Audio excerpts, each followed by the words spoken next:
زيادة الحركة في بعض جمل الأذان.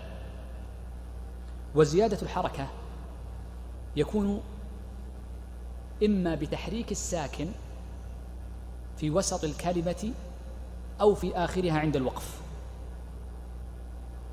فبعض الناس قد يحرك ساكنا ومحله السكون وعدم التحريك كما سأذكر في الأمثلة بعد قليل، أو أن يكون ذلك بإعراب آخر الجملة الموقوف عليها،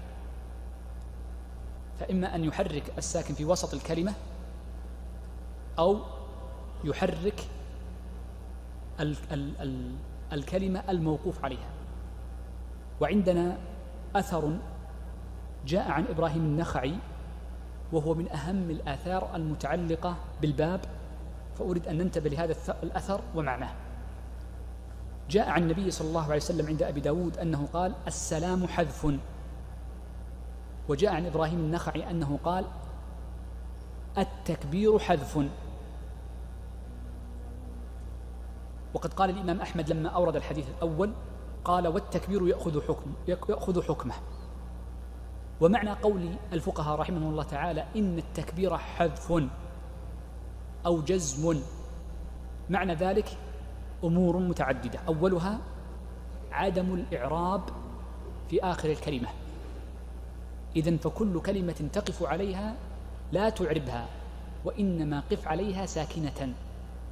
فمن وقف على الراء من التكبير يلزمه أن يقول الله أكبر، ولا يصح أن يقول الله أكبر، ولا يقول أشهد أن لا إله إلا الله، بل يجب عليه أن يسكن.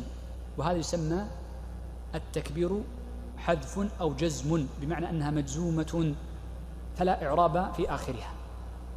المعنى الثاني لقول أهل العلم إن التكبير جزم أو حذف على اختلاف الرواية، معناها ألا مد فيها، فلا يجوز الزيادة في مدها حيث لا مد، وسنذكره بعد قليل.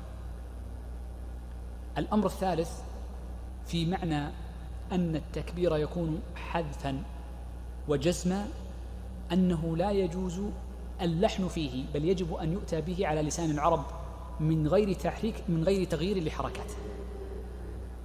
وكل هذا قد جاء به الأثر كما ذكرت لكم قبل قليل.